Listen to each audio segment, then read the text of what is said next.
요양원 가기 전날 밤 어머니가 아들에게 보낸 편지. 어느 부모님이 자식에게 보낸 편지. 내 사랑하는 아들 딸들아. 언젠가 우리가 늙어 약하고 지저분해지거든. 인내를 가지고 우리를 이해해 다오. 늙어서 우리가 음식을 흘리면서 먹거나 옷을 더럽히고 옷도 잘 입지 못하게 되면 내가 어렸을 적 우리가 먹이고 입혔던 그 시간들을 떠올리면서 미안하지만 우리의 모습을 조금만 참고 받아다오. 늙어서 우리가 말을 할 때 했던 말을 하고 또 하더라도 말하는 중간에 하지 말고 끝까지 들어주면 좋겠다. 내가 어렸을 때 좋아하고 듣고 싶어 했던 이야기를 내가 잠이 들 때까지 셀 수 없이 되풀이하면서 들려주지 않았니? 훗날에 혹시 우리가 목욕하는 것을 싫어하면 우리를 너무 부끄럽게 하거나 나무라지는 말아다오. 수없이 핑계를 대면서 목욕을 하지 않으려고 도망치던 너를 목욕시키려고 달아다니던 우리의 모습을 기억하고 있니? 혹시 우리가 새로 나온 기술을 모르고 무심하거든. 전 세계에 연결되어 있는 웹사이트를 통하여 그 방법을 우리에게 가르쳐 다오. 우리는 내게 얼마나 많은 것을 가르쳐 주었는지 아느냐? 상하지 않은 음식을 먹는 법, 옷을 어울리게 잘 입는 법, 너의 권리를 주장하는 방법 등. 점점 기억력이 약해진 우리가 무엇을 자주 잊어버리거나 말이 막혀 대화가 잘 안 될 때면 기억하는데 필요한 시간을 좀 내어주지 않겠니? 그래도 혹시 우리가 기억을 못 해내더라도 너무 염려하지는 말아다오. 왜냐하면 그때 우리에게 가장 소중한 것은 너와의 대화가 아니라 우리가 너와 함께 있다는 것이고 우리의 말을 들어주는 내가 있다는 것이 중요하기 때문이란다. 또 우리가 먹기 싫어하거든 우리에게 억지로 먹이려고 하지 말아다오. 언제 먹어야 하는지 혹은 먹지 말아야 하는지는 우리가 잘 알고 있단다. 다리가 힘이 없고 쇠약하여 우리가 잘 걷지 못하게 되거든. 지팡이를 짚지 않고도 걷는 것이 위험하지 않게 도와줄 수 있니? 내가 뒤뚱거리며 처음 걸음마를 배울 때 우리가 내게 한 것처럼 내 손을 우리에게 빌려다오. 그리고 언젠가 나중에 우리가 더 이상 살고 싶지 않다고 말하면 우리에게 화내지 말아다오. 너도 언젠가 우리를 이해하게 될 테니 말이다.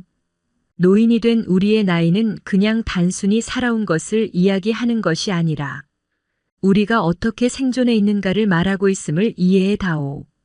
비록 우리가 너를 키우면서 많은 실수를 했어도 우리는 부모로서 줄 수 있는 가장 좋은 것들과 보여줄 수 있는 가장 좋은 삶을 너희에게 보여주려고 최선을 다했다는 것을 언젠가는 너도 깨닫게 될 것이다.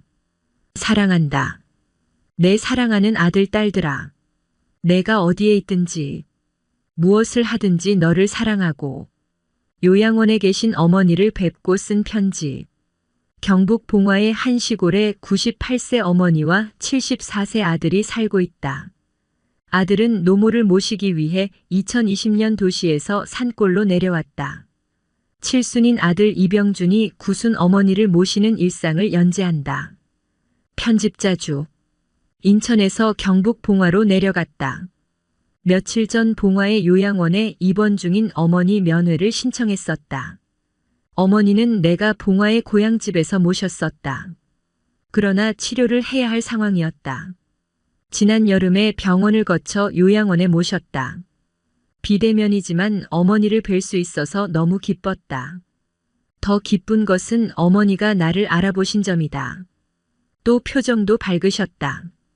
더욱이 입원 후 4개월여 동안 찾지 않던 안경을 보내달라고 직접 말씀하셨다.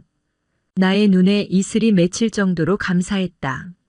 면회 후 어머니에게 글을 올렸다. 어머니, 우선 죄송하다는 말씀드립니다. 끝까지 집에서 모시려고 했습니다.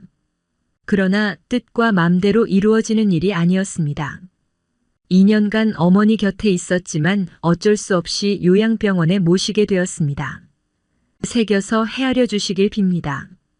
어머니, 아마 저도 얼마 후에는 그곳을 거쳐서 이승을 떠나게 되겠지요. 그러나 요즘 우리나라 요양병원의 시설이 잘 되어 있어요. 정부 지원도 많이 받아서 아주 좋아졌어요. 국가 자격 시험에 합격한 요양보호사님과 간호사님이 24시간 근무하며 보살펴주고 있습니다. 가정에서 가족들이 돌보는 것보다 훨씬 안전한 것도 사실입니다.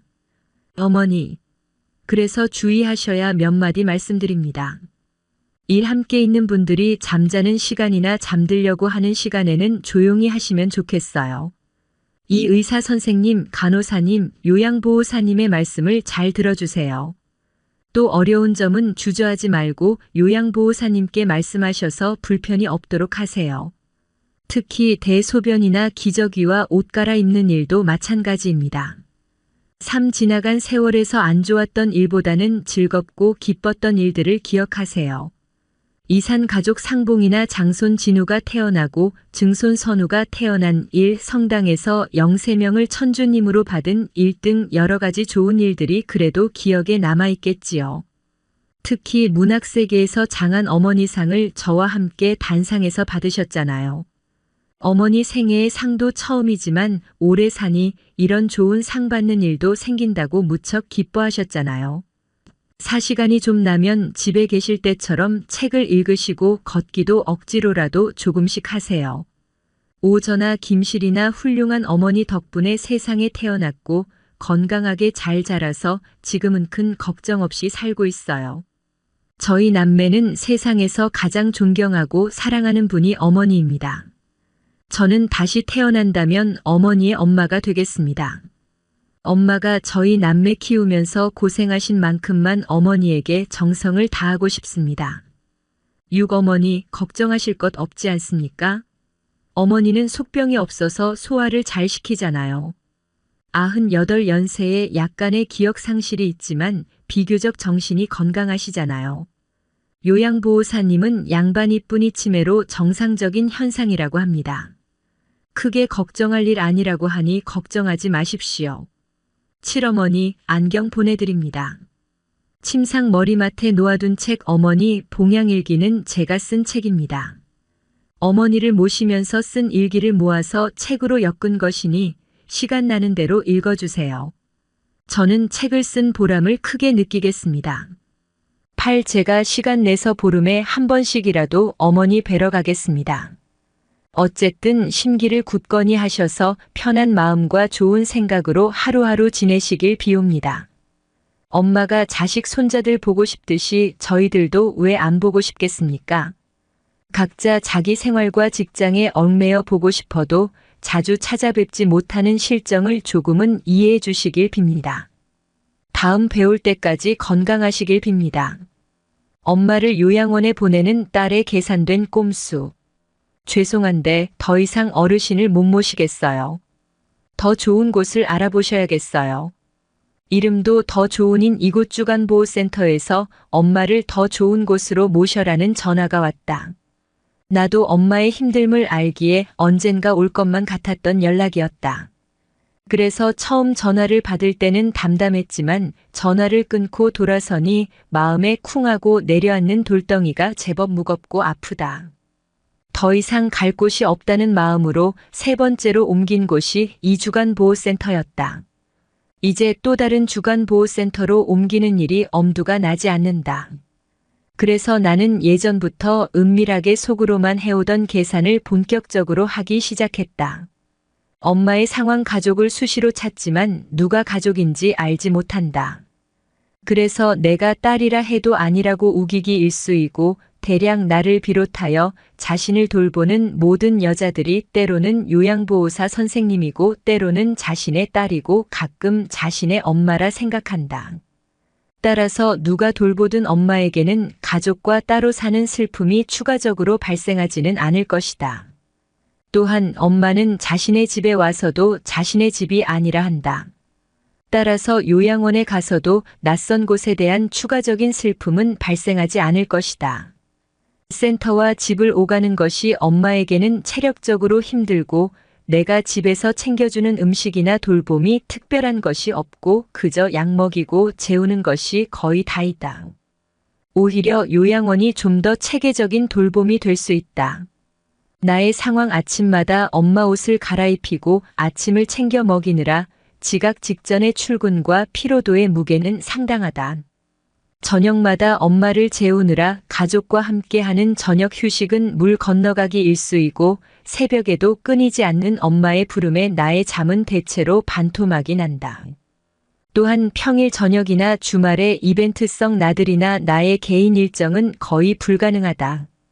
고로 엄마를 요양원에 보내는 것에 대한 나의 계산에 따르면 엄마가 느끼는 행복은 플러스 마이너스가 같아서 0이 되고 현재 나의 자유와 수면 시간은 최소값에 수렴한다. 또한 남편은 아내와 각방을 쓴 지 1년이 넘어 이제는 따로 자는 게 더 익숙한 나눗셈의 관계가 되었다. 아들은 나의 요청에 의해 수시로 할머니의 돌봄을 분담하면서 말하지 못하는 어려움을 음수로 갖고 있다. 여기까지만 본다면 엄마를 요양원에 보내는 것이 당연히 남는 계산법이다. 하지만 나의 계산 꼼수 속에서도 해결되지 않는 미지양이 있으니 그것은 엄마가 나를 알아보지 못하더라도 분명 느낄 혈육만의 따뜻한 목소리와 부드러운 손길이다. 이것이 가지는 값의 크기를 현재 잴 수가 없는 것이 이 계산의 문제이다. 그리하여 나는 결국 미지양의 값을 해결하기 위해 아래와 같이 글을 써서 요양원의 요양보호사에게 전달할 계획이다. 그러면 적어도 미지양의 값이 0보다는 조금 큰 양수값이 되리라는 꼼수적인 근거로 나는 기어코 어머니를 요양원에 입소시킬 수 있을 것이다. 저희 어머니를 돌봐주시게 될 요양보호사님께 한 명의 혈육 어머니를 보살피는 것도 이렇게 쉽지 않은데 여러 어르신을 돌보아 주시는 것에 너무나 큰 감사를 드립니다. 죄송하게도 이렇게 글로 부탁 말씀을 드리는 것은 저희 어머니의 현재 신체적, 정서적 상태와 습관을 알려드려서 어머니가 좀 더 빨리 그곳에서 잘 지내셨으면 하는 마음 때문입니다. 첫째, 저희 어머니는 수시로 특히 자다가 간식을 찾으십니다. 그럴 때에는 제가 보내드린 이 과자들과 음료를 드실 수 있도록 해주시면 감사하겠습니다. 둘째, 저희 어머니는 수시로 자신을 돌봐주는 사람을 선생님 또는 영엄마식으로 부를 것입니다. 그리고 누구를 찾거나 말이 안 되는 요구를 하실 것입니다. 그럴 때 누구 어디 있냐고 하면 곧 온다고 해주시고 요구사항은 알겠다고 둘러대시거나 대충 들어주시면 엄마가 마음의 안정을 찾으실 겁니다. 예를 들어 결혼 언제 시켜주냐고 하면 곧 한다 하시고 리모컨 달라 하면 충전 중이라 하시고 가방 달라 하시면 비슷한 거라도 쥐어주세요. 셋째, 저희 어머니는 화장실을 자주 가려 하십니다. 특히 자다가 깨서 가는 경우도 있습니다. 힘드시겠지만 그럴 때 화장실 입구까지 부축해서 데려가 주시면 감사하겠습니다. 어머니가 걷기가 점차 안 되고 계십니다. 보통은 휠체어를 타지만 최근에 구입한 워커를 조금씩 익숙하게 사용하실 수 있다면 더욱 감사하겠습니다.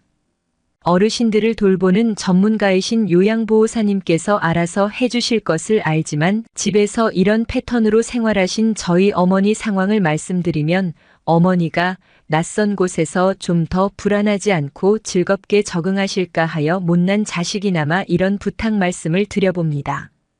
위와 같이 속이 훤히 보이는 간지러운 편지를 입소 서류와 함께 챙겨 가방에 넣고 오늘 밤 나는 오지 않을 잠을 좀 일찍 청해 보련다.